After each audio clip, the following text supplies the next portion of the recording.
Hello, this is Michael Bayless. Hey, my name is Tom Pasquarello. Hi, I'm Janice Silver. Hi, I'm Michael Sullivan. Hello, my name is John Wilders. Hi, my name is Ryan Beatrice. Hi, my name is AJ Laird. Hi everyone, my name is Tommy. I am a background actor and this is for Out of Focus.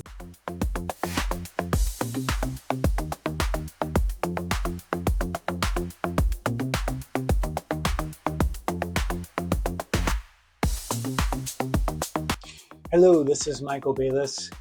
I would say one of the most famous movies I ever worked on was Wayne's World Part 2. And what we had to do is a crowd surfing scene. I think we filmed it over at the LA Sports Arena. And we had to carry Mike Myers and his co-star through the crowd and carrying them back to the stage for the crowd surfing. And take after take, I was getting a little exhausted and distracted, and I dropped Mike Myers. Yes. He almost hit the ground. He was a total gentleman about it. He was a beautiful man. That was one of the highlights of meeting Mike Myers. But the director just screamed, "Cut!" Of course, that was a cut. And no one knew exactly who dropped him, but if you looked around and compared biceps, I was the smoking gun. So. Hi, I'm Michael Sullivan, and you may have seen me in dozens of TV series and feature films in the background, sometimes for almost a full second at a time. I'm primarily a background actor, and over the past 3 years, I've performed ever so briefly in shows like Abbott Elementary, The Rookie, 911 Lone Star, All-American, Hacks, NCIS Origins, Paradise, Bosch Legacy, Bel Air, Monster, SWAT, A Man on the Inside, Running Point, The Studio, Forever, Ballard, Dexter, Original Sin, St. Dennis Medical, All's Fair, Euphoria, The Lincoln Lawyer, and several feature films that you haven't heard of yet, but maybe you will someday because they're not out yet. My most visible appearance ever was in the 17th episode of season 19 of Grey's Anatomy in an episode called Come Fly With Me. I sit down next to Chandra Wilson's Dr. Bailey in the observation room, and for a solid 2 or 3 seconds, I am dead center on your TV screen. Hi, I'm Janice Silver. You might have seen me in Orange is the New Black. I played an inmate, and I was wearing a pink prison uniform, not orange, because there were several different colors. And I guess it was very representative of reality, which is that people hang out with people who are most like them. So of course they put me with the old ladies, or, older ladies. And I hung out in the prison yard and in the prison gym with the other older ladies. And I actually got locked in a cell by mistake, and I was panicking, and luckily the guard came by and I said, "Help, get me out." And it turned out the guy was an actor just like me, not an actual guard, and he didn't have the key. So it took me like about a half hour to get out of there. And then that scene wasn't even in the show. My name is Tommy. I'm from New York City. I'm a background actor. You may have seen me in Let's Make a Deal. I was a contestant there. My title was The Viking. You may also see me in The Walking Dead, The Ones Who Lived with Rick and Michonne. Over there, I played a soldier, an army man. So we had on uniforms and a mask on. If you know the series, all the army people have masks on over there. But you'll recognize me because I am the one who is posing like Bane. So Bane has a vest too, and he holds his vest like this from the DC universe. And I just thought the way to identify myself from the crowd would be just to have a different pose. So if you see a soldier holding the vest like this, know that's me in The Walking Dead. My name is Ryan Beatrice. I'm 35 years old, and I'm a professional actor from a little outside of Pittsburgh, PA, in a town called Monaca. I'd say the biggest show or the most famous show that I played background in would have to be Mayor of Kingstown.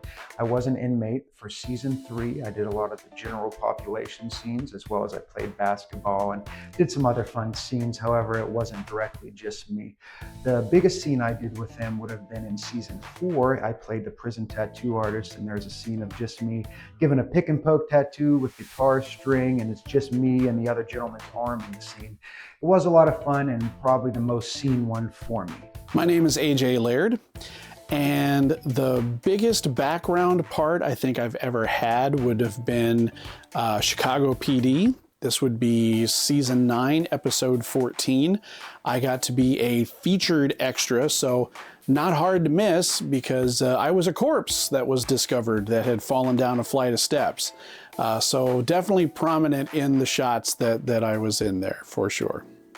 Hello, my name is John Wilders. I'm an actor, voice actor, and writer from the Nashville, Tennessee area.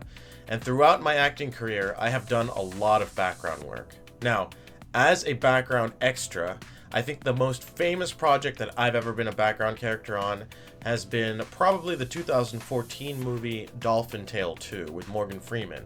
I was actually in the background wearing the all yellow, which you can see in this scene here. It was the dolphin release scene in the movie. And there I am right there in yellow. That's me.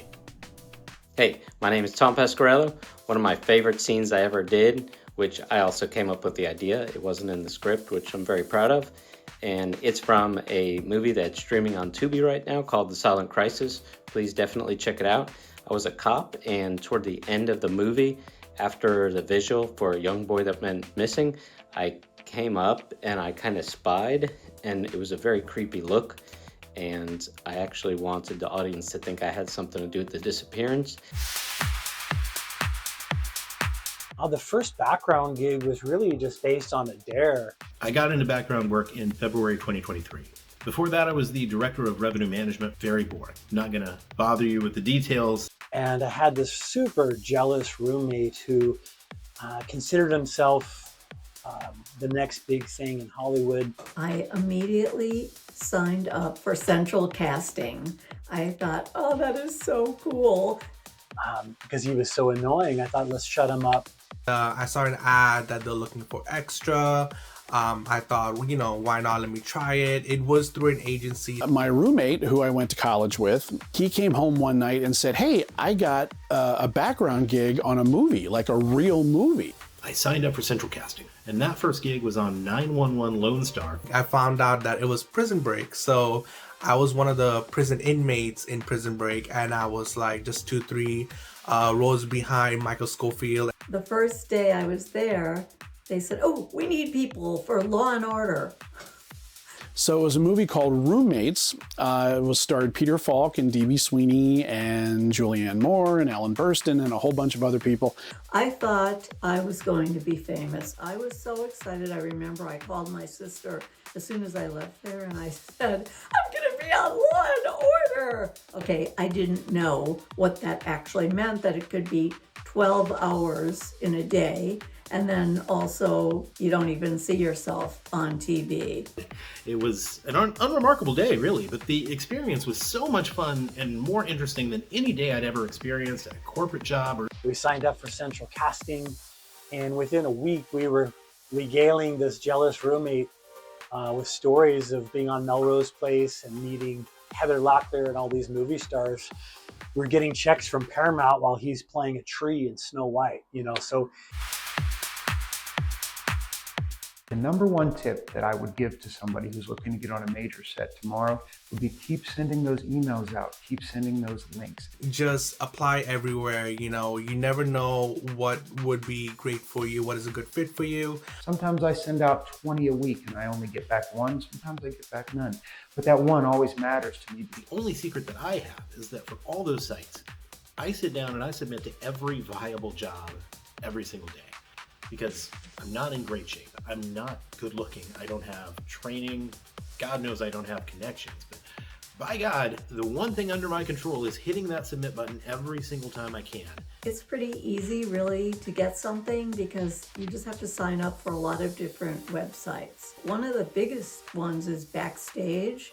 I pay for subscriptions to all the major casting channels, Backstage, Actors Access, Casting Networks, Casting.com, Casting Frontier. Full disclosure, nowadays I use those to apply not just for background, but also for featured gigs. Definitely do your research and sign up for legitimate agencies. At least in Los Angeles, the biggest agency is Central Casting. They're legit. Never pay anything up front for the promise of stardom. Those are typically scams. So everyone will say, hey, just be yourself. But that's not really what casting directors always want. You have to be the mold of the character that they want you to fill. You know, you're seeking the knowledge of like what to do to make yourself better. So like if you have to learn different accent, a different language, if you have to pick up particular skill set, if you need to change particular behavior or your walk or the way you run, just to change things up, just to get noticed by the casting director, do that. But the key to success is not wanting it too much. Don't stress, go with the flow, to remember that the journey is the destination. It was a Jack Nicholson movie directed by Sean Penn. It's called The Crossing Guard. Excellent movie. Pretty independent, not well known at all. And once again, I find myself exaggerating my resume, getting myself into trouble, offering myself as a stuntman for this scene. And just for the record, I had no legitimate stunt work. And it turns out Jack Nicholson is getting into a bar fight. And he just went full Hulk rage mode. And we started throwing chairs. And they were coming towards me. And, you know, and they had yelled action. And so suddenly, you don't need acting experience when you're dodging a chair from that Jack Nicholson is trying to kill you with. Where I basically was a character that was already dead. Throughout most of the movie, I'm basically a dead body by the side of a tree. And I'm bloodied up, and obviously I have no lines. The acting was just me sitting perfectly still. At some point there were spiders that started crawling over me, and yeah, that was quite a unique experience. I was a knight, a guardsman for a evil wizard in a castle, and we had this the costume was very elaborate, but we had this black sock we had to put on our head, and then on top of that this very tight helmet. It was really hard to breathe, really hard to see, and it was in the middle of summer, so being in that costume for 8 hours was very difficult. I'd say the most unique set life or different style would be working with Mayor of Kingstown, because you're going to prison, you're getting on prison clothes, you're getting an inmate number, you're becoming part of that system. You're getting tattoos possibly, you're getting your makeup and your hair done to look like you've been in prison. When you're sitting in that cell and that gate's coming across, clink, clink, clink, clink, boom! Your heart stops whenever it finally does close, and you're just hoping those mechanics will open it back up again. I was in the set of Let's Make a Deal, and it was like 30, 40 different, this was during the pandemic, so there was like 30, 40 different like contestants in the background. So we were all virtual, we were recording from our home, and they shot like 3 episodes back to back. So it was like a whole day shoot, and it's for 3 different episodes, and it was just a long day shoot. I was there from like, I think 9 a.m. to like 10 p.m. or something, and the whole time we had to put so much energy. We had to keep laughing and applauding, and it just seemed, we had breaks in between. Let's start with that. We did have breaks in between here and there, but it just felt so tiring and exhausting to be, clapping all the time. Yeah, and then that music playing and everyone was dancing, and we were also in our costume, the Viking episode. I was in a short film called Grand Mafia, where I played a grandmother who was part of a, organized crime situation, and I had to break a bottle over somebody's head. I was still really, really nervous. I thought I was going to hurt him. He said, no, go ahead. It's absolutely fine. There are 4 of them. Luckily, it did work. I smashed the bottle. It smashed into a million pieces. No one got hurt. And I was very, very happy not to have caused a major problem and hospitalization with somebody, with one of the very nice actors. It changes things when you go from shooting a very small scene with a couple people and say an iPhone camera and somebody's holding it to you have real equipment. On sets, you're of course familiar with the director, and the director has an assistant director, or AD, who manages the cast and crew, keeps production on time schedule. Then there's the second AD, who has a lot of duties, but they're the person in charge of the extras. They're responsible for getting us approved by wardrobe and hair and makeup, and generally keeping track of us all day in scenes. But on a large movie or film set, there's a second AD. There's one person that literally just sticks a piece of tape on the ground. There's one person that, does the clapper. And when you have all of that, you're like, wow, I've made it to the big leagues now. And as a background actor on a large set, that's the person that you'll actually communicate with the most.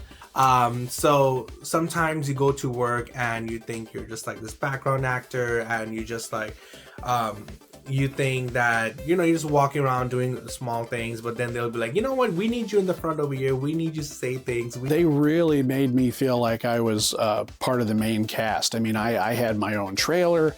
I had a wardrobe fitting, which was hilarious because I was just in a pair of boxers, and really the one was just like, what color you want? I went on set and I'm the featured person there. Like, it's me and the sales associate, and we have dialogues, and I was not prepared. I'm like, what is this? Like, I need a script right now. I need to memorize things.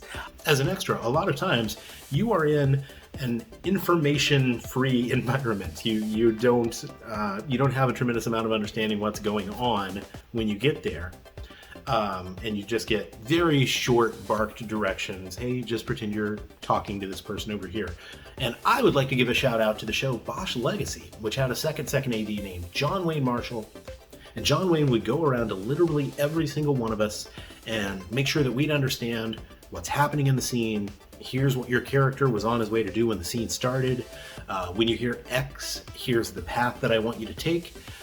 The last shot of the day, the martini shot, they actually brought me outside and laid me down on the ground because they had to take a picture of my hand. The director said, yeah, I didn't care for that prosthetic.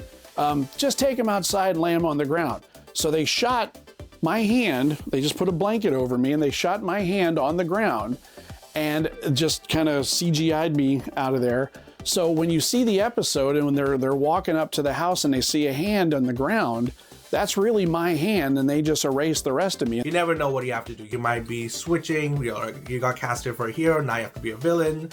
So it's just like background work, you just always have to be flexible. I got hired to be background on a show called Pandora's Box. Well, then it turned out that the director noticed me. I was asked to do a couple of lines in a Tom Hanks movie called That Thing You Do. He was directing it, and I believe he wrote it as well. Really fun shoot. I was one of the frat boys in the scene, and originally hired as an extra, and I went to break for lunch, and the assistant director ran up to me with a script. He said, Tom Hanks wants a few of you guys to try out these lines. Are you willing to do it? And I'm like, hell yeah. They asked if I wanted to be featured background as the prison tattoo artist.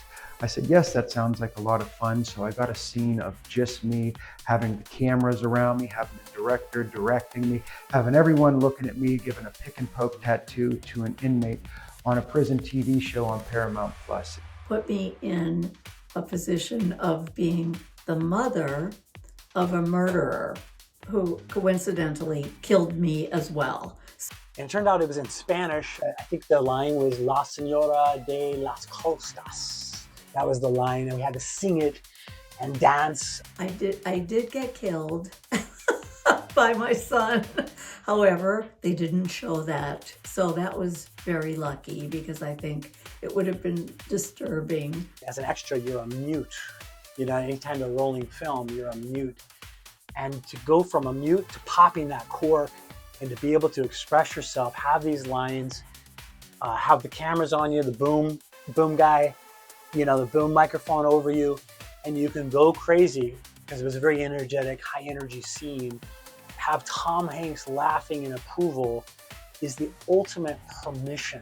Those moments you get, maybe rare in life, but I felt this electricity. I have not personally yet gotten, let's say, upgraded, but I have actually gotten downgraded. So he'd be like, I want that guy, that guy, that guy, and that guy.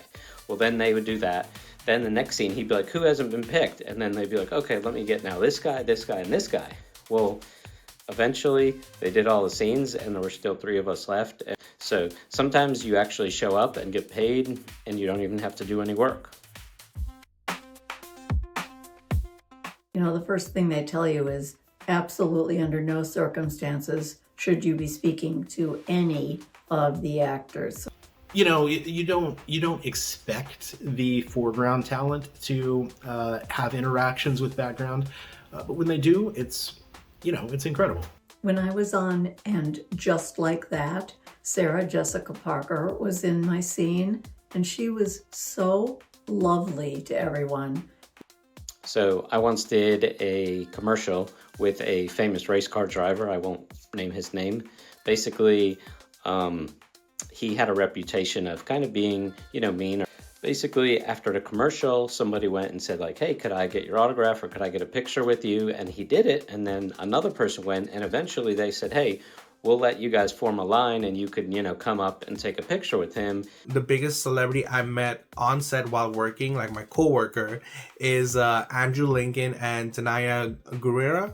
I'd have to say one of the biggest A-list actors who had an impression on me would be Jeremy Renner. He is an A-list actor, and he is very good with the background actors. He's easy to approach, he's kind, he's really present when he's there acting, and he's great to watch. He was jogging back to his van after we had wrapped one day, and he stopped and had a couple kind words with me. Rick and Michonne's right here, so to go from like a fan to like, all right, we have to kill some zombies and we have to fight and whatever it is. I don't want to spoil anything, but to go from that transition is just like, it's a little surreal. And she was freezing outside on the Lincoln Center Plaza, just like we were, and it didn't matter. We all had jobs to do. I was on an episode of Hacks where Gene Smart's lead character was emceeing a charity event, and between takes, she was chatting with our table. She even sold one of my mediocre jokes. Janelle James, she was just cracking up a group of extras near her on Abbott Elementary. The hard way lesson. That's a great question. I would say probably my hardest lesson was the first time I became a stand-in. I had an assistant director run up to me and ask me how tall I was. Very eager, knowing she needed somebody, obviously, for something. Like, oh, how tall do you need? I can become that height, yeah. She responded like 5'6", and I'm 6 feet tall. I said, yeah, that's about right. I'm about 5'6". Boom. And then they ushered me into the set. So this woman throws me an Ohio State football sweatshirt. Now, the bane of my existence is an Ohio State Buckeye fan. I said, ma'am, I appreciate it, but in all good conscience, there is no way I can wear this sweatshirt. As a stand-in, I didn't know what I was doing it other than I was too tall for the scene, and I'm towering over this other actor when we stand next to each other. And so I quickly kind of just thought, what can I do creatively? I started, when I was standing, to establish the shots, I would spread my legs apart a little bit, kind of subtly, so I would just shrink just a few inches, just enough to keep my job. She did not find this funny at all and looked me dead in the face and said, you get on that sweatshirt and you get on that set or you get the hell out of here. And I was like, yep, absolutely, no problem. And I put it right on, that's okay. Nothing is ever on time. They always start late, they always run late. So even if they say, hey, we're gonna record from 2 to 5, my best thing is to usually add 3 hours to the end and 2 hours to the front, but you still have to get there on time. So if they say it's 10 to 12, it is now really 10 to 3, but it won't actually start until an hour or an hour and a half late. Always bring a book and a notebook with a pen with you, because sometimes you show up on set and either you're in a giant warehouse with zero phone reception or even worse, they take your phone away completely. I once did a big cattle call for a commercial in a theater in downtown Los Angeles, and as soon as we arrived, with no indication beforehand, they told us that they were zipping up our phones in those yonder pouches and we wouldn't have access to them until after lunch. Turns out the commercial, which was for Dolby Sound Systems, featured an unannounced appearance by Ed Sheeran. I'm a middle-aged dude. I wouldn't have even recognized Ed Sheeran, let alone tried to take a photo of him and link it to the press or anything, but that's what happens. So, but the hard lesson really came when I didn't know I had to be uber available, because as an extra, you're usually just wandering around, you have this downtime. But as a stand-in, you're always supposed to be vigilant, at the ready. When they would call me, I didn't realize how fast I needed to be there or how close to camera I should have been. So I was really too casual. They were interrupting my smoke break. They ruined a couple of maybe potential dates I could have made on the set while I was talking to these girls. The director is just hulking out more and more, just screaming for second team, which means the stand-ins. And I was so slow every time getting back that I got fired, by the third day. If you can be prepared, have your clothes ironed, have like extra change of clothes, because sometimes they'll say bring your clothes, and what if you bring a clothes with logo or something, you know?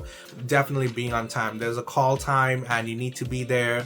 If it's 9 o'clock, just come like 10-15 minutes earlier, just so the casting director gets a head count, like, okay, we have this person. Literally all you have to do is 4 things. First, bring appropriate clothing options for your character and follow all directions described in the email you received from production. Number 2, let them know when you're leaving the area. Like if you have to use the bathroom or grab a snack from craft services, just be accountable. Paying attention. Don't have your headphones in when they're talking. Maintain eye contact whenever they are talking so you can understand everything. They are giving a lot of directions. They usually have a headpiece in and they're listening to 10 other people talk while trying to direct you. Number 3, be ready to go when they call you. Keep your shoes on. Try to track where the camera's moving in case it's going to be at your position. Try to stay awake. Admittedly, I'm not great at that last part. And finally, number 4, shut the hell up when you're on set. There are production assistants whose entire job, at least so far as I can tell, is to walk around the extras and shush them. They are professional shushers.